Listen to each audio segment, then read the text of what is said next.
Temporaryong naundang ang klase sa Agusan Colleges tungod sa kagubot nga nahitabo pasado alas 9:15 Huwebes sa buntag.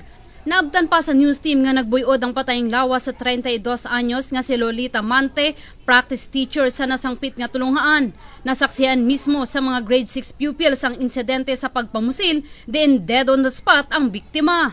Samtang nagtudlo ang biktima, kalit na lamang nisulod sa lawak tulunghaan ang bana nga si Rodney Mante ug dayong tion sa liog sa asawa gamit ang pistola nga kalibre 38. Gidas magay mo tong duha ka classmate, sirinsog sa iban niya. Ngingisir gapon sa iban. Pagtindong na ako, nipusil itong lalaki, nibunot siyang likod. Iniguman sa pagpusil niya, wala na mo Wala, nidaga namin sa gawas. Kung nga dili ka mo sinamo kay gibawal na ba ka pasudiri. Di okay raman to, nagsulti naman to siyang asawa. Sa kining kuan kay kung okay sila niya, ibalik siya ni ingko diha, nagsulti pagali mi. Ati nga man ko mga paglingin ako kay nagpagisuwat, paglingin ako nawa man siya, buto naman ako nadunggan. Nya mati ko nga wala din ko kakuan kay tinga mga bata og ipangsugat ba nga.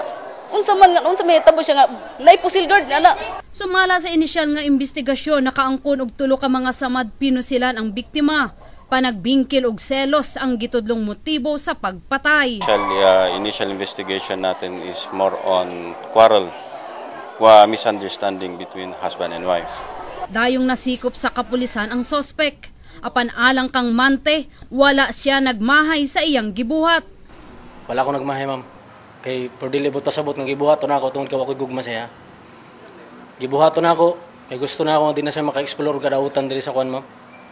Nga ako lamang gibalik ang dignidad sa akong mga anak ba. Kaysa gagmay pala mga anak na ako gibuhaton niya. Tulo ka mga bata ang nabiyaan sa biktima. Balhog na sa presohan ang sospek ug nag-atubang sa kasong parricide. Mejias Patrol sa Caraga.